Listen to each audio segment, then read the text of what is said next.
And we are live. Welcome, mystery and thriller fans. I'm your on-air host, Sara DiVello, and I am thrilled, pun intended, to be here today with the incredible Elle Marr, who's joining us all the way from across the country in Portland to tell us about her red-hot new book, Lies We Bury.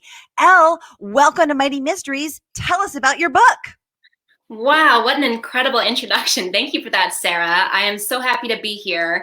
Lies We Bury is my new release. It released last week, April 1st, and I'm super excited to share it with readers.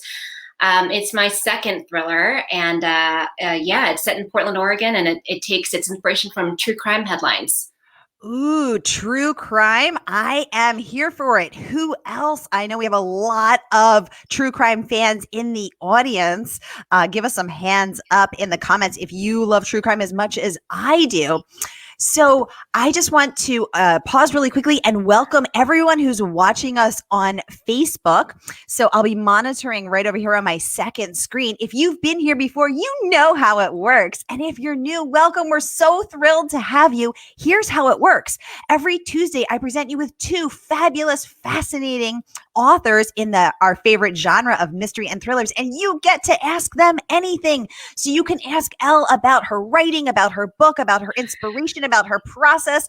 What happens on Mighty Mysteries stays on Mighty Mysteries. So go ahead and get those questions going in the comments. And I see Georgina Cross, bestselling author, is already with us. Welcome, Georgina. And actually, Hi, Georgina. You have a fabulous event coming up on Thursday with Georgina. Tell us about that. Yes, I do. I'm so excited for it. It is a launch event to celebrate the release of Lies We Bury. It's hosted by local Portland bookstore, Two Rivers Bookstore. It's going to be at 6:30 PST, 9:30 EST, and 8:30 Central. And Georgina and I are going to be in conversation about Lies We Bury and all kinds of other stuff relating to writing and publishing. And I'll be giving away a signed copy of Lies We Bury to someone who asks a question there. Ooh, I love questions and I love signed copies. That sounds like a fabulous, fabulous event. So everyone be sure to check that out and join. Who doesn't love signed copies of books? So that will be fantastic. Welcome, Judy. Great to have you here. Great to have you back. So if anyone has any questions, just go ahead and get those going. Meanwhile, I have got to share a few words of praise that this book has earned because, my God, you are blazing up the charts, woman. So, Elle, you earned a starred review from Kirkus, and that don't come cheap. I think the New York Times called them reliably cantankerous and curmudgeonly, but they awarded you a starred review, and they said this is a deep, deep dive into unspeakable memories and their unimaginably shocking legacy. I am here for it. Publishers Weekly said the suspenseful plot is matched by the convincing portrayal of the vulnerable Claire, who just wants to lead a normal life. Marr is a writer to watch. Yes. Booklist also loved it, saying that Marr's own voices trust no one thriller unravels with horrifying then interruptions, producing a jolting creepfest of twisted revenge. Wow. I could go on, and I will, but I want to pause there and talk about this praise. So, Elle, what do you think the secret is to writing a trust no one thriller which produces a jolting creepfest of twisted revenge? How do you do it?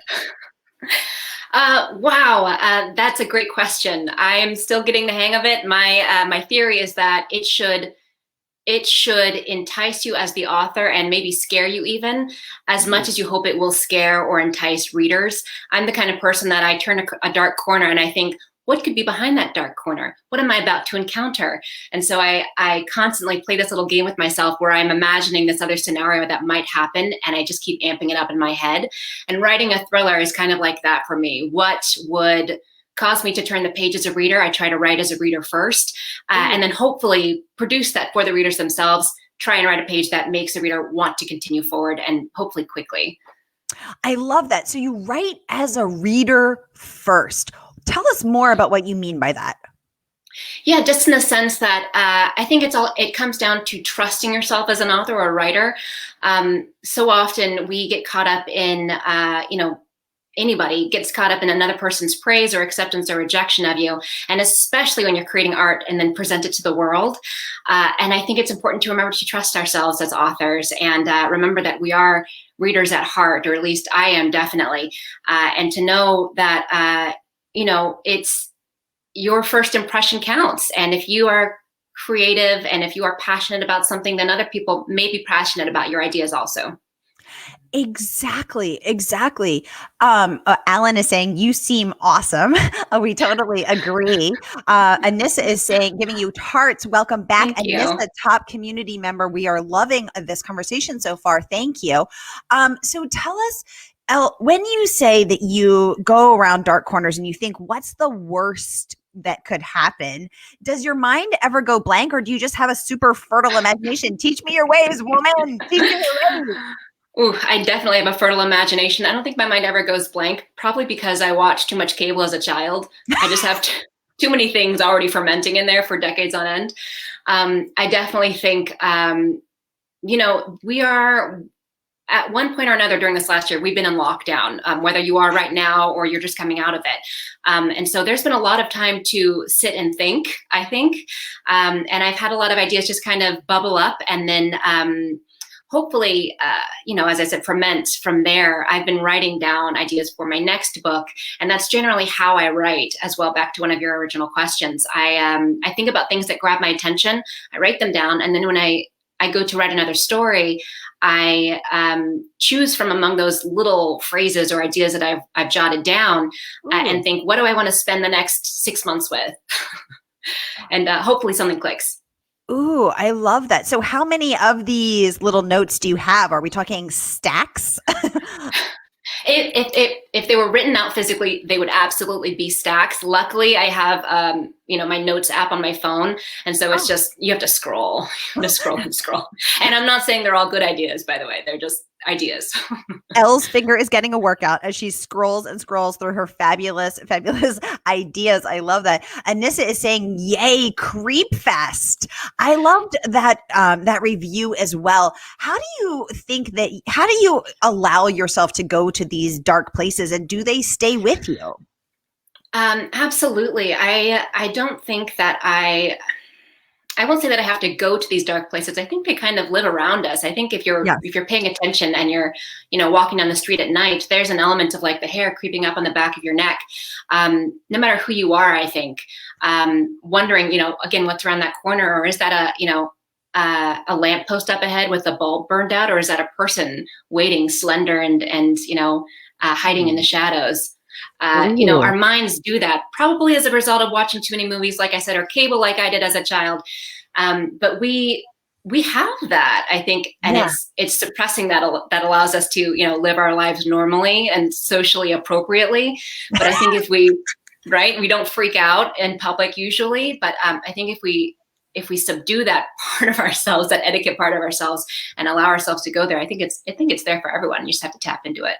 Exactly. Okay. I know I want to fly to Oregon right now and take a walk with Elle as we take an evening stroll with Elle as we look at lampposts. And I just want her to narrate the walk. Who wants to go with us? Get us Terrifying. In the comments. I am loving this conversation. So Vanessa Lilly, who has also appeared on the show, bestselling author Vanessa Lilly, I'm going to just pop this up briefly because it's covering our faces, says your book is dark and compelling. You've written another atmospheric and twisted thriller. So how do you capture the atmosphere? I mean, how do you accurately describe that in a way that is so compelling? First of all, that's such a compliment from Vanessa Lilly. I think she's such an amazing author, especially with her books, Little Voices and For the Best. I definitely try to balance the both, dark and compelling. I try to write twisty, dark thrillers because I think I love reading thrillers myself. And I think that's what usually really captures my mindset and just allows me to flip through pages quickly, voraciously. But at the same time, I try to balance that with a sense of optimism. And I hope that readers see that. There is in both of my books, The Missing Sister and Lies We Bury, there's a through line of optimism, but it is, entrenched, hidden sometimes within the dark and twisty turns. For me, it's all about balance. I like to feel an emotional resonance with stories, and I try to emulate that in my books. I try to recreate that as best I can. I love that. I love that. Another of our previous guests, the bestselling author, Kimberly Belle, also rave review. This is a twisted mashup of Room and a murder mystery. Lies We Bury is a story that creeps into your bones. So I know we've all had that experience where we're laying awake at night and we actually feel ourselves being affected. And that's something that's always fascinated me, because I try to tell myself at 3 a.m. when I can't sleep and I get up and I check out that all the windows and the doors are still locked. This is just a book, Sara. This is just the pages of a book. There's nobody out there. And I've actually noticed as an author myself, it's hard to write fear without sounding cheesy or overblown or actually not that scary, or, comedic. What do you think? How do you reach through the pages and terrify people? What do you think the secret is? I mean, that's such a good question. And I feel like I'm getting closer to that solid answer with each book that I write. And also, what a compliment from Kimberly Belle. I love her stories. I love her books. I was so pleased that she had such nice things to say. So thank you, Kimberly, wherever you are. Yes. I think for me, it's about really trying to, I picture these moments when I'm trying to create an atmosphere of fear in these scenes. I really picture these moments and what my characters are doing and how they might be feeling viscerally. I try to sit in their mindset and then describe how my body feels. Ooh, so it's definitely, it's putting on my, my really big imagination cap, trying to go to these places physically, and then I try to enhance that with my words as best I can with our set of tools, our words, and hopefully it turns out. Well, clearly it is turning out, because this praise is absolutely incredible by authors who are so well respected, who are legends in the genre. And also, right before we logged on, the incredible Luann Rice, who was on last week, New York Times bestselling author of 36 novels, tweeted that you are one of her favorite authors to be in conversation with. What an incredible compliment. I mean, your work is wowing people. So amazing. You're doing it. You're doing it, Elle. Yeah, she's amazing. Luann Rice is such an amazing author, and then just such a generally lovely friend. I had the opportunity to be in conversation with her a few weeks back for her launch of The Shadow Box, which is her most recent release. And oh my gosh, she's just incredible. She really is. Oh, comment from Facebook coming up. Judy saying, I think young women have to think defensively walking down the street. It's sad that we need to scare the bejesus out of ourselves to feel safe. Judy is an incredible, well-respected mental health professional, a therapist of 35 years. So when she's saying that, it really does mean something. And that's so true. Absolutely. Yeah. And that's exactly the place that I go to in my novels. It's not, like I said earlier, it's not that we have to imagine ourselves in these situations. It's really that we have to just open our eyes and look around us sometimes and tap into those, I guess, primordial instincts that we have to be on the lookout, to look over our shoulder and maybe, dangle our car keys in our hand and use it maybe, or, wield it potentially as a weapon. That's exactly that's the place that I got my inspiration from for Lies We Bury. Lies We Bury is based on, an amalgam of true crime headlines regarding survivors of false imprisonment. My main character, Marissa Moe, is 2 decades from escaping the basement prison in which she was born, and she's trying to move past that trauma to make a life for herself as a news photographer in Portland, Oregon, when someone begins goading her and leaving clues from her past at these crime scenes. And so I really wanted to explore the initial trauma, the horrifying situation of false imprisonment, but then from the survivor's perspective of 2 decades on, and to just explore the idea of trauma and how we move past that, or whether we choose not to. And it's all rooted in what, women have to, these questions that women have to pose themselves on a daily basis of, it's okay to walk to my car at this particular time of day or night. Do I need someone to escort me? Why should I have to have someone escort me? But then, is it a practical thing to do anyway? Nonetheless, do I not feel safe? So these are all questions that I really explore in Lies We Bury, and that sadly, might resonate with a lot of different women who are reading. I I'm so glad you're bringing this up because I wanted to talk about this today, as a true crime junkie and as someone who likes to reach understanding, who cannot, in fact, move forward until she has reached understanding. Your main character of someone who has been born into captivity, of course, reminded me of the stories that we've all seen in the news where people have been held and have had to give birth in captivity. And I have always wondered how both the kidnap victim and their child does overcome this. And so for you to go into that place, what was your research like? I read a fair amount of books by survivors of those situations. This is one of those ideas that I wrote down a long time ago that just stayed with me. And I found myself, looking into these various cases, these incidents that, captivated everyone's attention globally for a certain period of time. But then people tended to move on. They allowed the survivors to grow and reclaim their lives, which is what I really felt was so, that's what we should be emphasizing about these situations, not discussing the perpetrators, but really emphasizing the strength and resilience of these women and these, survivors of these horrifying situations. And that's another thing that I really wanted to highlight in this book, not just to explore the idea of false imprisonment and being held in captivity, which is true crime through and through. It's horrifying and very, compelling to a lot of people. But I also really wanted to explore the idea of the most important part of this, which is that she survived. These women, these survivors moved on, and that was a part of their lives that is no longer the focus of their lives. They have greater things to do. Exactly. That's part of the optimism that I try to write in my stories, even though it might not seem that way initially. No, I love that because I actually was just watching the Tina Turner documentary this week. Of course, Tina being famously a domestic violence survivor. And what I did not know and what I learned from this documentary is that she tried very hard to not talk about that anymore after she survived that, after she left Ike, after she divorced him, after she had this incredible megastar, I think 185 city tour of her own at the age of 50. I mean, she's amazing. And one thing that the documentary really focused on is that instead of, and this is again 30 years ago, I hope we wouldn't see this now, but what we saw in the documentary is that in all of the interviews, the journalists wanted to say, let's talk about your pain. And they wanted to sort of profit off of a Black woman's pain, a woman's pain, and a Black woman's pain, and her horror and her trauma and her pain, this violent experience that she had been through.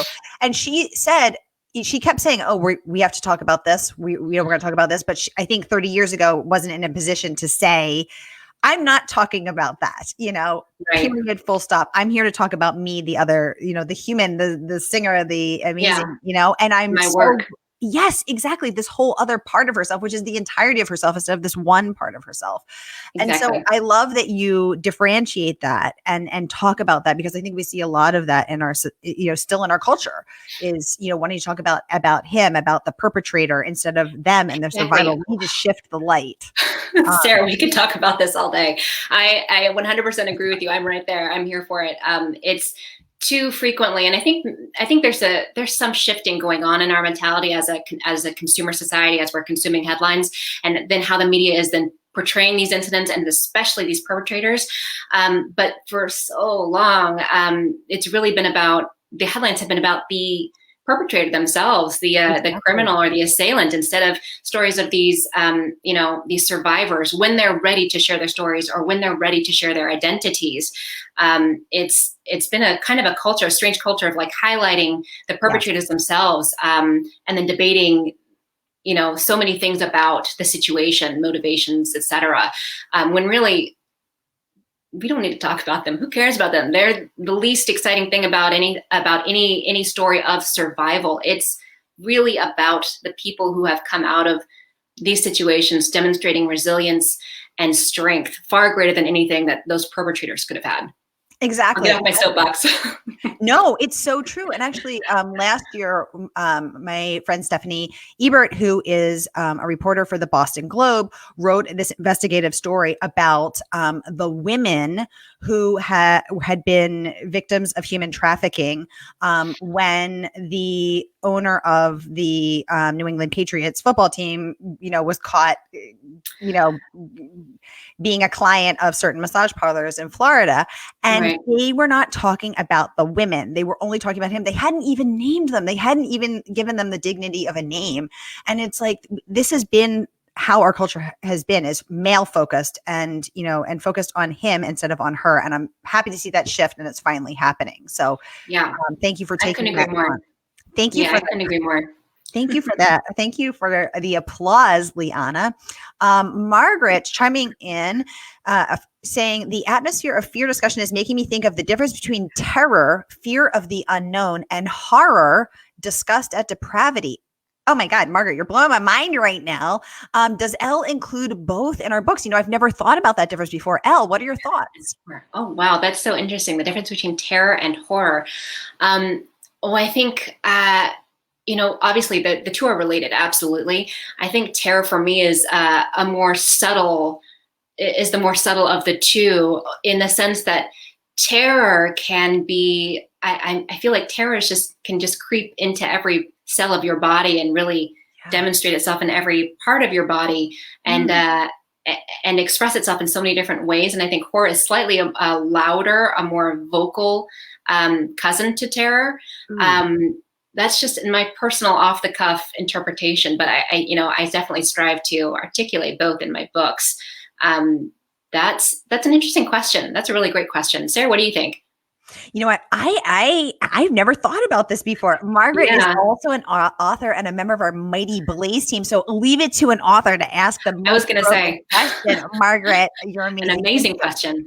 Yeah. I actually, Margaret, thank you for this. I had never considered the different kinds of terror. I didn't actually realize that there was, thank you for these definitions, a difference between terror and a difference between horror.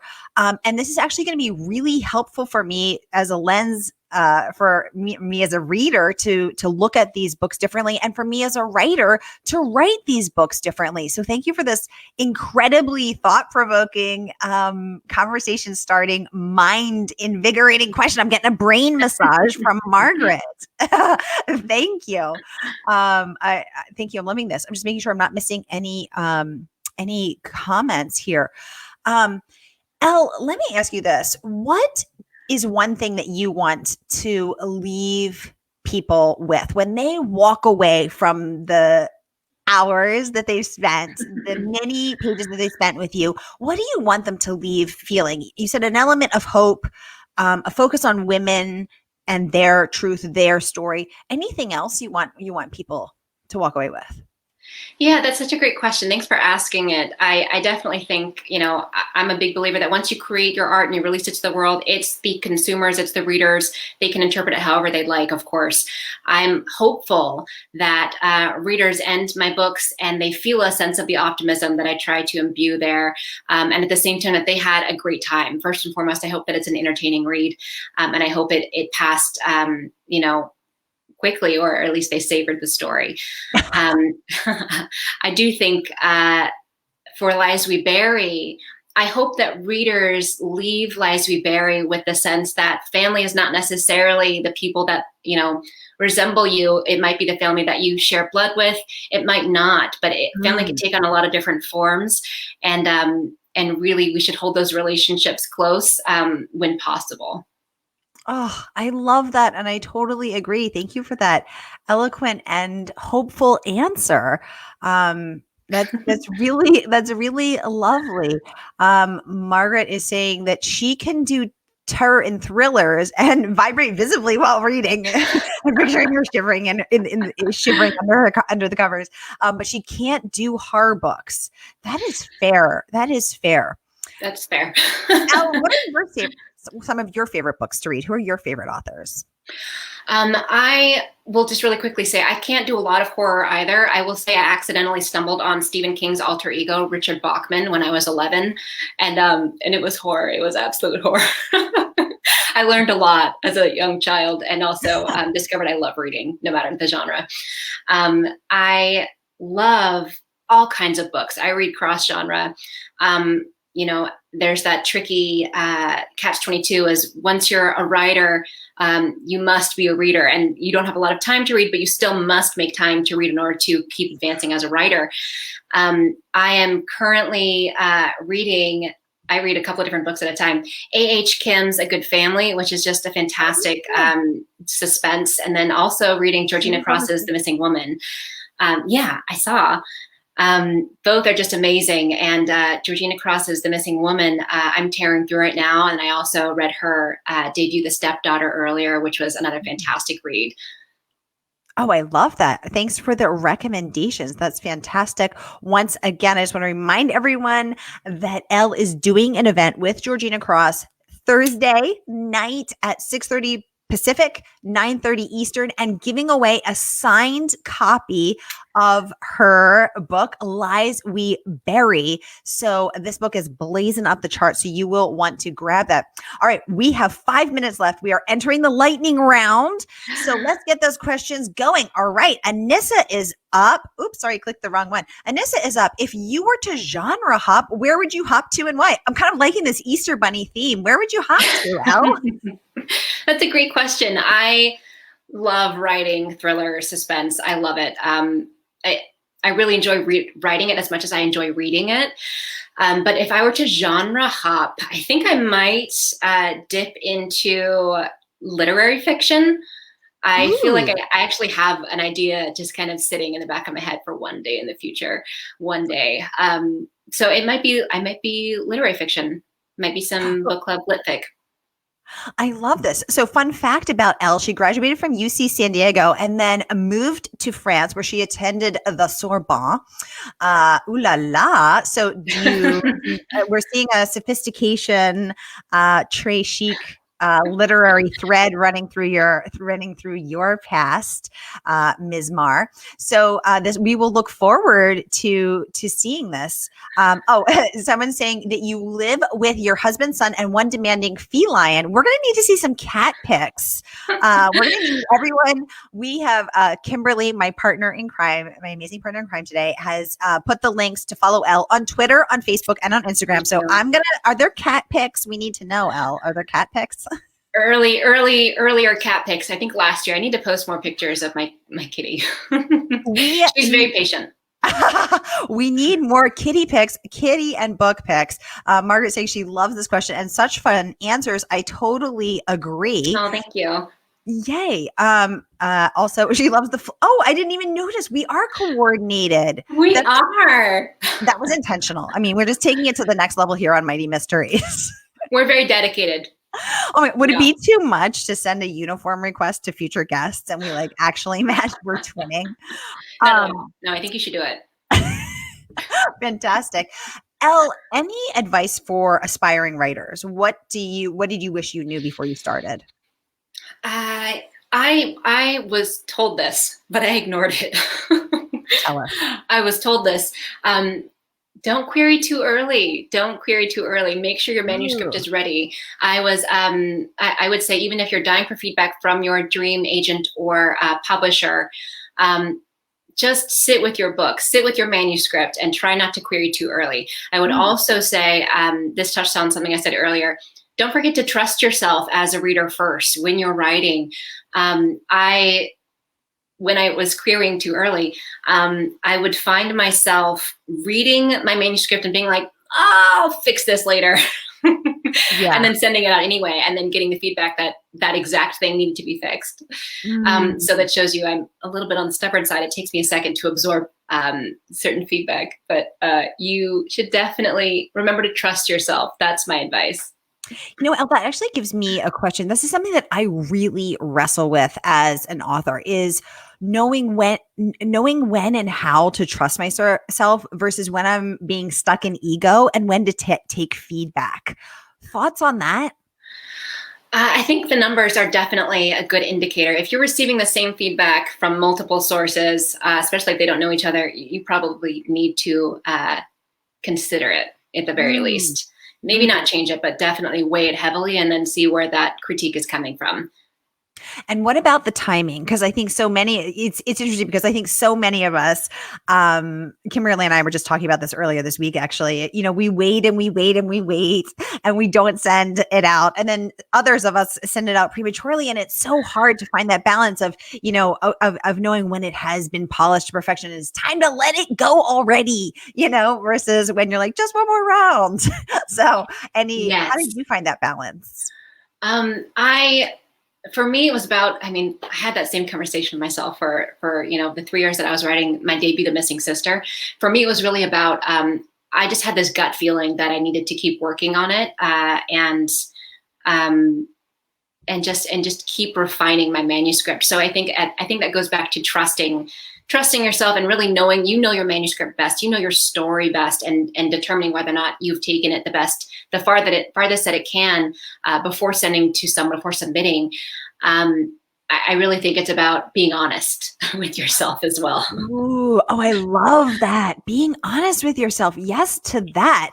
Speaking of The Missing Sister, just going to pop this up really quickly. Missing Sister was number 24 best-selling ebook of 2020 on Amazon, a number 1 Amazon bestseller, number 1 in the Kindle store, featured in Women's World and named Pop Sugar 31 Thrillers of 2020. Amazing work on that, Elle. So again, you are just on fire. So congratulations. Thank you for that. Oh my gosh, absolutely. It looks like we are out of time. I just realized it. We could be chatting away because this is so freaking great. It was. Elle, thank you so much for coming on. Everybody follow Elle on Twitter, on Instagram, on Facebook, whatever your pleasure. She does it all, and she'll post some cat pics. So get up on it. Elle, thank you so much for being here with us today. It's been a fabulous pleasure hosting you. And I love the content and the quality of our conversation. I love the balance of optimism and truth, focus on women's stories. This has been just such a wonderful time. So thank you so much. And please come back when your next book is out. My absolute pleasure. I would love to. Thank you so much, Sarah, for asking such amazing questions, and everyone in the chat that joined. Thank you so much for joining us. I love speaking with a mighty blaze, so thank you so much for having me. Yay. And thanks again to my partner in crime, Kimberly Hensel-Lawrence. Yes, Kimberly, thank you. Been blazing it up here on the production side. Kimberly, you're amazing. Thank you. Everybody, we will see you next time right here on Mighty Mysteries at 4:00, coming up with Sally Hepworth live from Australia. Megan, Margaret, thank you so much, everybody. Have a great day. We'll see you soon.